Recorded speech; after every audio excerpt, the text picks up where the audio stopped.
Drop shotting, how many mistakes, how many fish losses, or how many big tournaments have been won while drop shotting? Well, today's episode is a good one. We have my good friend, Dustin DeMarion, joining us, and we're going to talk over the top mistakes that we see anglers make on a day-to-day basis while fishing a drop shot. And this is coming from a guide's eye, um, an ex Bassmaster Elite Series pro, and the lessons that we've learned from time on the water. So, welcome to Lure Lab. And if you're serious about catching more bass, this is the place for you. I am your host, the captain, Andrew Full. And on the Lure Lab, we discuss all kinds of baits, techniques, tips, and tricks to help you put a lot more bass in the boat. And as always, the Lure Lab is presented by Omnia Fishing. And anything that we talk about on this episode that is available on Omnia Fishing will be listed down below in the description, and you can use code SERIOUS10 to save yourself 10% at checkout. So without further ado, let's get into the episode. Let's get Destin on here. We're going to chat all the mistakes that we've seen anglers make while drop shotting. It's a good one, so I hope you enjoy it.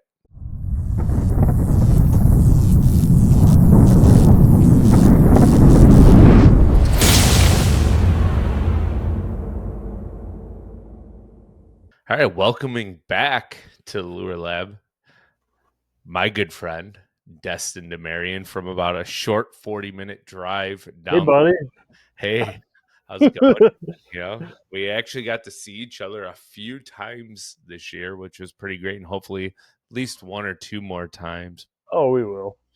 But this is something that's kind of near and dear to both of our hearts, right? Like drop shot fishing. We've won some tournaments together, drop shotting at the same time. It's won us both. I use significantly more money than I have, but it's definitely helped me win some money here locally fishing Lake Erie. But today You know what you're doing with the drop shot, that's for sure.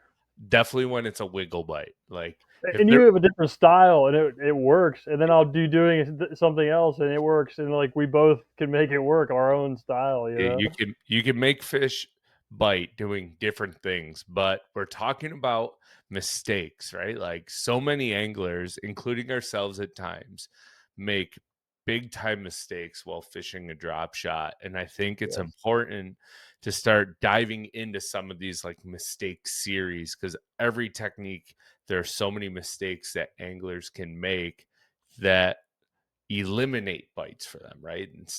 And stops them from getting bit, or you're only catching small fish as opposed to the big ones.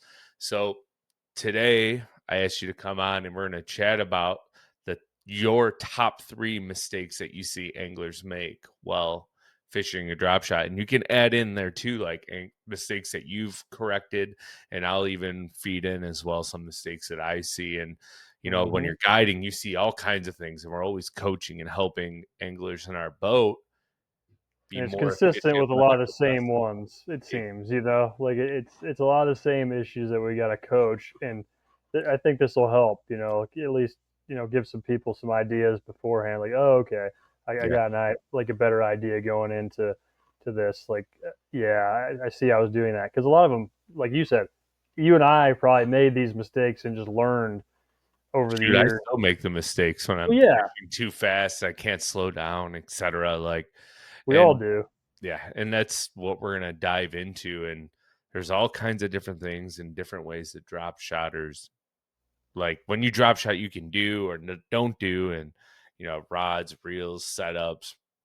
But we're going to get like really nitpicky on a couple things here. So I think this is going to be a really good one for our viewership to listen to. And I for sure think it's going to help put some more bass in the boat or the kayak, or even if you're fishing the drop shot from the bank for these guys. So we're going to talk about the top 3 mistakes that we see, right, anglers making while fishing a drop shot. And I'm sure there's going to be more that kind of pop up here, but stay tuned through this one. But Destin, we're going to hop right into it. What do you think the first mistake is, in no chronological order, that anglers make when fishing a drop shot? Yeah, I think the first one that comes to mind is probably like your setup, right? I get a lot of questions from clients and stuff about rod selection, reel selection, line, even when I'm on trips a lot, even just people that aren't even clients, like a lot about drop shot stuff. I've done a lot of seminars on it, and the main thing I see is just like the question is probably rod is one of the main things I get. Yeah. But I mean everything from rod, the reel, line to hooks, all that, which the rod to me is something that's like had a progression in my, fishing life. It started out like, okay, everyone is saying to throw like a 6'8" to 6'10" medium light rod, right? When you're drop shotting. And I was like, I don't like it. It's too wimpy most of the time. But there's times when like I will. Most of the time now I'd say like a 7 foot medium, and there's differences between rod companies and stuff. But what we do, especially on Erie, or even largemouth fishing when you're around grass and stuff, like you need to get some teeth into that, bite. You don't want it too stiff where you're, ripping it away from the fish. But that like 7 foot medium is a good all around rod for that. Yeah. Upper 6 foot, 7 foot, maybe 7'1" medium. Yeah. Uh, whether it's fast to give them just a little bit of extra time to get the bait because it's just going to have a little bit of more delay. But an extra fast, we can rip it and get it in real quick. I think sometimes with those drop shot baits that we nose hook a lot, it's better to have it fast to give them that extra time just to grab it. So Yeah. like a medium fast. I used to use medium light extra fast, as I was learning, and it was good, but I felt like, man, I'm ripping it away from fish. I'm losing more fish. You know, they can use it more like a slingshot when they're fighting a little bit, because it's so whippy.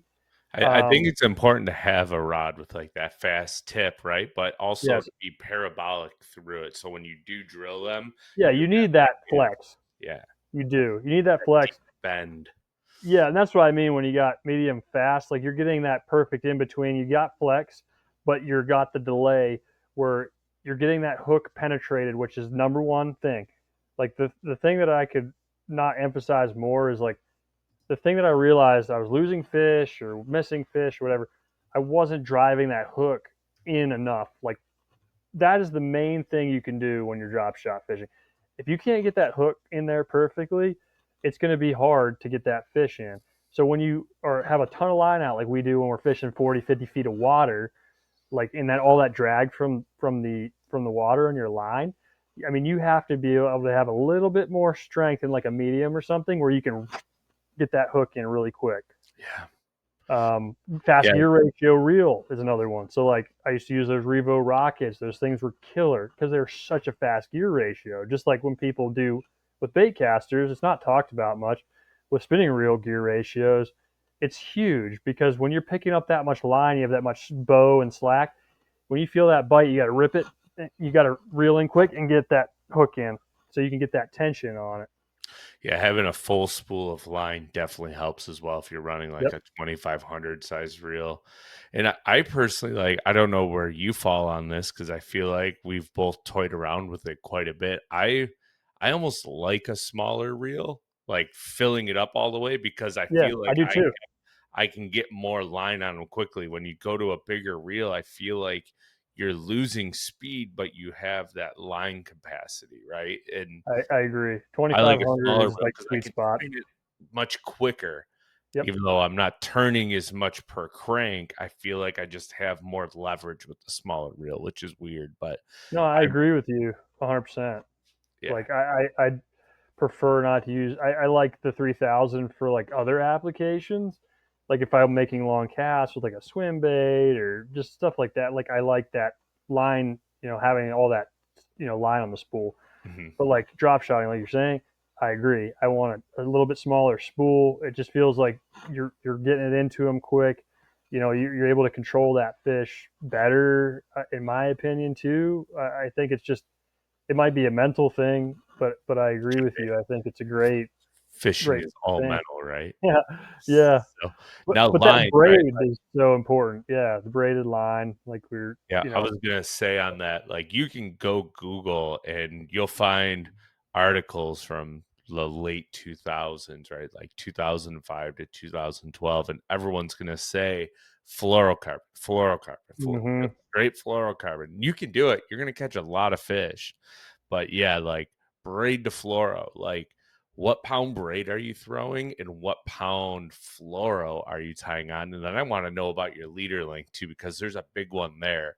Oh, Like for I sure. feel like some guys will only do like the rod length, some will reel it all the way in the reel, like 20, 30 yards in. So Mhm. what is Destin's preferred line setup here?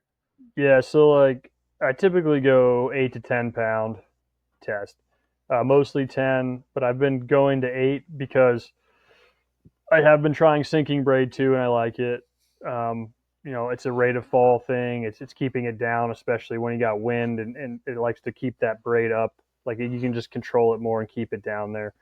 Um, but 10 pound diameter is great. I mean, I can tie it with 6 pound leader, 8 pound leader, 10.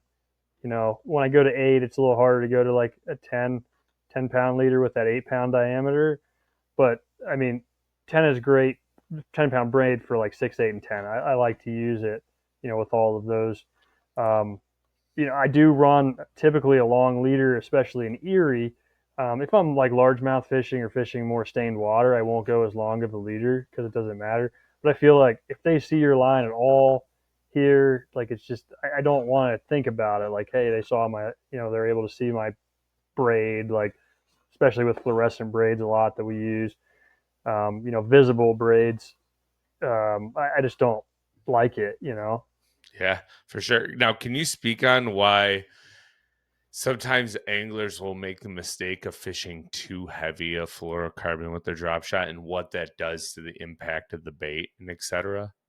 Yeah. Oh, yeah, for sure. So I like to go more on the 6 pound side if I can. And the reason being is the line diameter size. That resistance in the water is with the lighter line, the smaller diameter line is allowing that bait to move more naturally. So the to me, I think about drop shot fishing like live bait fishing. You're really trying to present this like you're trout fishing in a stream. You're trying to present this. You got to get that right weight and that right fall and that natural, movement with it. It's going to make it look completely real to that fish. So having that smaller diameter, and like I said, sometimes I've been doing a lot of 8 pound braid now because of that line diameter too, and it's just all working together more so. Where 10 pound braid is very similar diameter to 6 fluoro, depending on what fluoro you use. But I don't know, that 8 pound braid just allows it more movement, more natural action. Because most of the movement I want is like wave or wind imparted. Like I know you kind of shake more. I don't necessarily with smallmouth. I do like to shake more with largemouth more. I like a little movement, but Okay. um, I feel like they're so pressured where I'm at. Like I could throw on the same fish 50 times over the course of a year because it's a lot of the same fish, in the same places, I guess. So you got to constantly be finding an edge how to get them to bite because they're so finicky, after a while. But And that's also to deal with no current, right? Like you have the only current you really have down there is wind driven current for the most correct. part, so that makes it even harder to get a Yep. smallmouth to fire. Current is a great negator of everything. If It they're in is. current, they're probably gonna bite. Yeah, they're spending more energy, so they kind of have to. Whereas, like, yeah, like Central Basin gets tough in the summer because you have to have wind to have current. Whereas, like, up by the Detroit River and then over by Niagara River in Buffalo, you have current there. So, like, there's some kind of flow, there's oxygenation going on. You got better dissolved oxygen around those places specifically. Um, so they're a little more apt to bite. It can still be tough too in the summer, but like Central Basin, you have small windows where they got to eat because they have to maintain, you know, intake. But if they're not fighting as much current, they're not probably eating as much. For sure. Now, this is gonna be a good question that everyone's gonna probably argue and chime in. I'm gonna make sure we clip this as a reel. But I want your personal opinion on this one, and I'll tell you mine afterwards. FG or Alberto? Not for braid to fluoro. I do Alberto, but it's only because I just haven't taken the time to master the Oh, FG. such a Like, you're right, it's quick, especially when I'm guiding. Like, it's 40 degrees, my hands don't work. I can tie an Alberto a little easier than doing an FG out there if we have to retie leaders, which I'm sure you can relate to Oh as yeah, well. Alberto at this point, like I just do the loop and I go through and I don't even have to look. I can count down, Yeah, be paying attention to what else is going on. Yeah, pinch it. get it wet and it's good to go. And Mm-hmm. I mean, we've boat flipped smallmouth on spinning gear with the Alberto not had it fail. So Oh yeah, I'm they okay with usually that. break. The leader will break before the knot most of the time. Yeah, unless you've caught like 30, 40 fish in a row, you probably should change it. Yeah, Because then it'll start loosening up a little bit. But yeah, I mean, if you're catching 5 or 6 fish and redoing your leader, Alberto's great, in my opinion. yeah, absolutely. All right, ready to move on to mistake number 2 that you get to see Yeah, a lot of anglers make? yeah. Let's do it. So I would say number two would mainly be like a rate of fall thing, because drop shot really a lot of times those fish eat it before it ever hits the bottom, and if they're doing that, you're doing something right with your rate of fall, with your weight size. One time I was fishing a spotted bass lake, and it was open, and obviously pressure it just kept increasing over the course of practice. It was easy. I could drop 3/8 on them and just everyone bopping, 4 pound spot, 4 pound spot. It was dumb. And then as the tournament got on, I was like, I'm throwing on these fish. They're running away when it's coming down on to fall on their head. Right? They're going. They're running away from the bait. Like, okay. So I'm like, what would I do if I was trying to catch a finicky fish? Like at home, I would adjust the weight size, right? So I went heavier. That had the same effect. Like very briefly, I was like, you know what? I'm going to go as light as possible. So I went to an eighth. I'd let that sucker fall down in like 40 feet of water. It was like Cue this. the It was SpongeBob like voice. 2 hours later. hours later. Yes. Yeah. But sure enough, dude, that thing, they'd see it. It wouldn't spook them. But you had to get a perfect cast because a lot of these fish are moving. So if you didn't get it right on them, like if this is falling here and they just went past, you're like, oh, I'm screwed. He's not going to see it. So you had to really get a good cast on them. But when That's I where did, that I caught like repo a five rocket pounder. or a high gear ratio reel comes in play because if you miss them, you can just burn it in and Yeah. go. Yeah. Yeah. Like the second day, I was in an area and I talked like I had a really good bag, and I had a 5 pound spot, in my bag, and I talked to another guy that was fishing down around there. He had like 8 pounds. He's like, dude, he's like, what were you doing? I was like, he's like, were you drop shotting? It looked like it, and I was like, yeah. He's like, I was too. I couldn't catch like anything, and I was like, yeah, I just downsized my weight. He's like, what? He's like, what the heck, dude? He's like, I couldn't catch anything, and I was like, yeah, they just wanted it really slow, and when I got a bite, it was a good fish, and Yeah. it just had you had to just really slow down and do that. But on Erie, a lot of times we go heavier most of the time, but sometimes we do go lighter. My biggest fault is not going lighter. I'll just keep going heavier and heavier, like I like three to as eighths at the well. base, and then I'll go half, 5/8, 3/4. And if they're not Same. biting one of those four, I'm like, well, I'm not fishing a drop shot. They're biting something Right. Yeah, I'm pretty much the same. Lately, I've been going drop and do a quarter more, and it's been successful. But yeah, I used to just want to go heavier and heavier and heavier, right? Because you just like drop it on their head, make it go fast, so they just react to it. But yeah. they seem to be spooking, off of it more. So you just keep adjusting. Sometimes that means lighter, sometimes it means heavier. Because I mean, sometimes when you do go from a 3/8 to a half, it's light switch. Nah. Yeah, definitely. I need to add in that quarter ounce weight to my arsenal because it's definitely something I don't do enough of. And I think I have a couple, and I'm like, before forward facing center, I'm like, gosh, it takes forever for it to get down instead of Yeah, like a 3/8. But really, it's what, 3 seconds slower or 2 seconds slower. It's not right. much slower, but it's And a if you're huge getting the difference. bite, it's worth it. Yeah, 100%. We fish a lot of shallower stuff typically in the spring, in the fall, than probably you guys. You fish a lot of deep, almost all the time. So you're just used to doing that. So like a quarter makes more sense when you're fishing in 20, sometimes. Yeah. But even using it in 40 sometimes is the play. But it's good for that shallower, 20 foot Yeah. and less. And with how much current we have here too, it makes it a little difficult at times. Yeah, But yeah, it would there. yeah, and then the other thing too is keeping it on the bottom, right? Like the rate of fall is huge, but then when you need to like dead stick it or hold it there, I'm guilty of this because I'm a shaker, but like a lot of people will be guilty of pulling it away too fast or not Hmm. fast enough, right? Like there's all of these odd little conundrums that happen when drop shot fishing, and every single fish that you catch almost reacts different to it, which is kind of Sure. wild.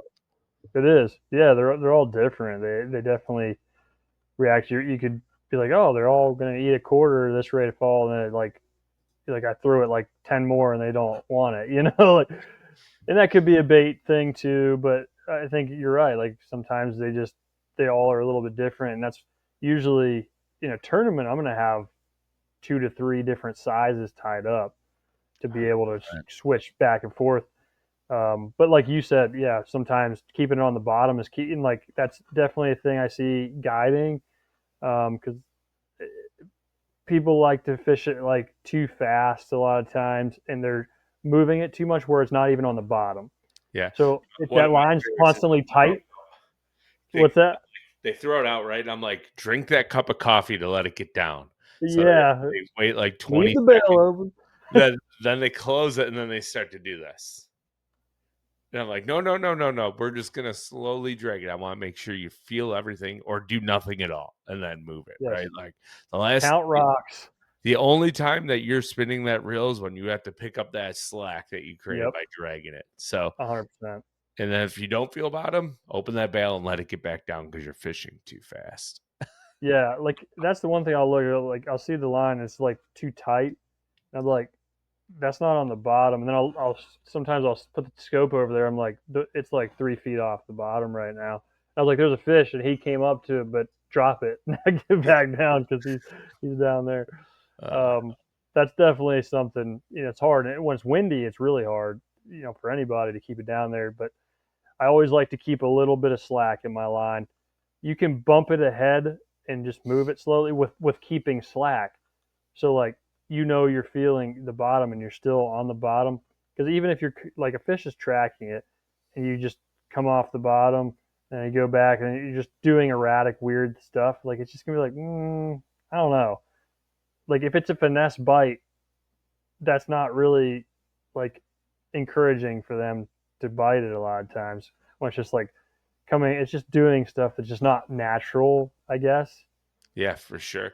Now, I'm going to do this segment early that we do on every single lure lab, and that's the Omnia Juice of the Week. But I got a really good question for you on this little segment that we like to do here on the Lure Lab desk, and that is, when should an angler choose a cylinder, like a long drop shot weight, Mm, over a teardrop or a round one, and why? I think you probably also have had like the evolution of this, like I have too. Like it started with the cylinder ones. I tried the cannonball ones. I've done the teardrop ones, and more often than not, I find myself going to the teardrop ones lately. And I've liked painted ones, the no chip ones, Yeah, especially tungsten for more feel. It's stamped on there so I can remember what size it is. That's the problem with a lot of weights. Um, I felt like when we were younger, they would eat those lead weights on the way down. You'd pull up and you'd be like, "What the heck?" Like oh, it they came still off. Like, do it. yeah, but if it's, I feel like the painted ones, they don't eat the actual weight as much for Correct. whatever reason, Yeah, because they don't see that shine. They just see that. Well, oh, there's a bait. Like that's what I want to eat. Um, they do eat your weight sometimes, yes, but I've not seen 100%. it nearly as much. But the teardrop, so like that cylinder one will fall over and like mess with the action of your bait if you let it go slack. But the teardrop's just going to sit there. So Mhm. if you have it like slack line, it's just going to stay in that place, and then the line will just kind of move naturally above it. But the cylinder one, when you move it ahead and then you drop it, it just kind of pulls your bait. It just looks wrong, in my opinion. The cannonball one's good, but I think the teardrop's like a good in between where like you get that good rate of fall, like it comes through the water easier than that fully round one. So that teardrop can go shoot through the water quickly, but also it can move across the rocks, not too bad, doesn't get too snagged, and I think it's your best all around.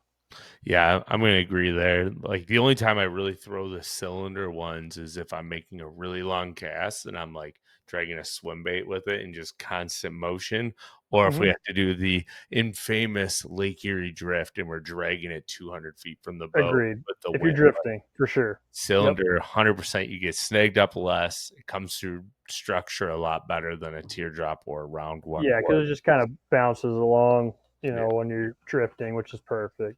100%. So, all right, ready to move on to mistake number 3 that you see anglers Yes. make a lot. So, what would Yeah. that be?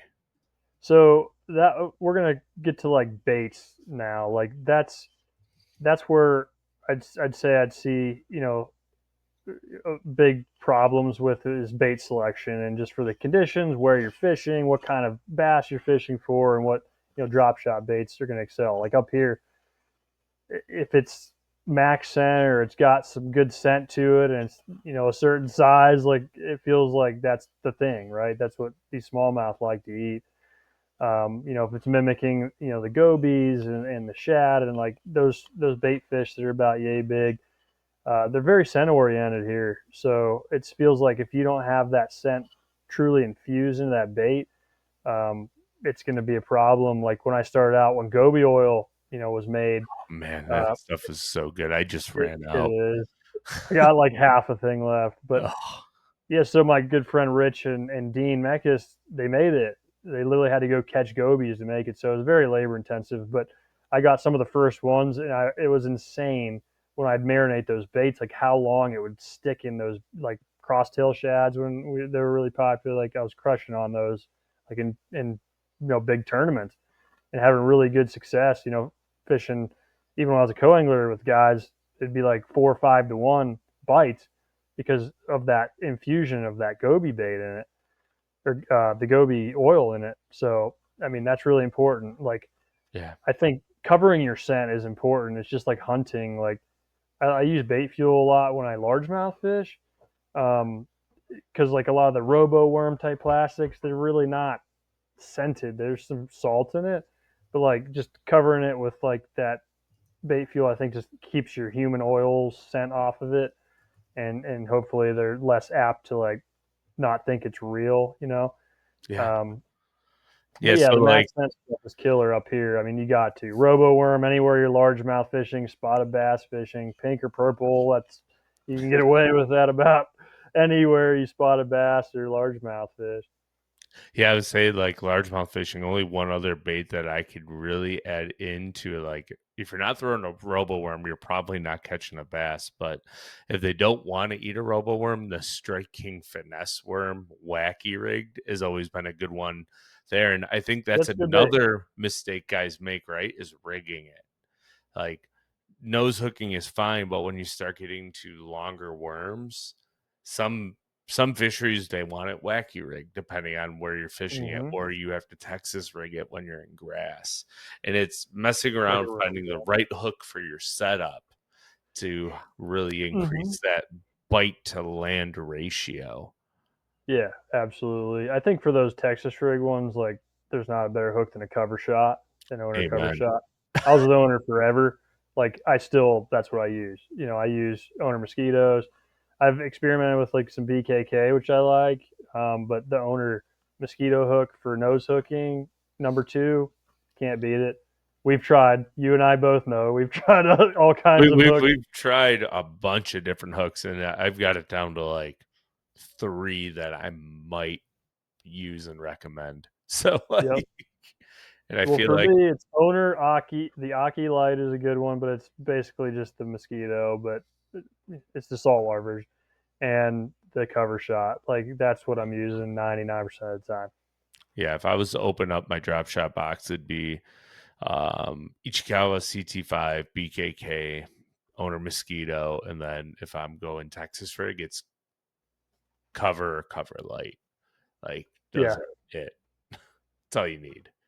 Yep. Even threading baits, right? Like if I have to thread, like say a baby Z2 or a fluke style or a max scent flat nose minnow, Yeah. Cover shot's great cover for shot, that. yeah, you just go Same. smaller, like a size 2 or size 1. Yep. Exactly. Yeah. Those small cover shots are perfect for threading. Like even flat nose minnow. Those Z2s, like you said, you like those ones a lot for sure, and it's great for threading the baits. But yeah, the Texas rig or threading, that's your play. Nose hooking, I nose hook most of the time. Um, just if there's a lot of grass and stuff is when I'm in a Texas rig. You know, I would consider wacky rigging kind of like nose hooking too. So you're using a mosquito if you're wacky rigging. That's what Yeah, I if I'm do. largemouth fishing, it's either wacky rigged or Texas rigged because that depends on Yeah, where I'm throwing it, right? So, yeah, mostly the same for me. and then smallmouth, it's 99% of the time nose hooked or threaded. Like, Yep, and it all depends on what size of bait fish they're eating. If it's bigger bait fish, I'm going for threaded sure. with a fluke style bait.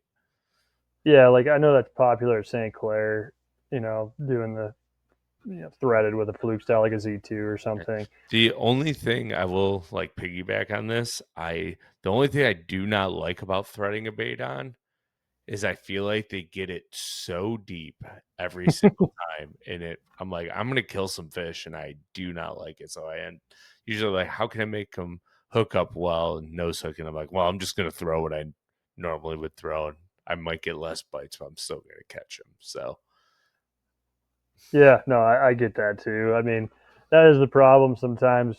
If you don't feel it, it's too late. He's already got it so because if deep. it's threaded, they're just and it's there and it's in the back. Like your hook to land ratio goes way up when it's threaded. I just feel like they get it too deep every time. So I really don't Yeah, like to do it, but we will if that's what they're eating. So yeah, give them what they exactly. You want. got to do what you got. Give the people what they want. That's what we talk about all the Exactly. time.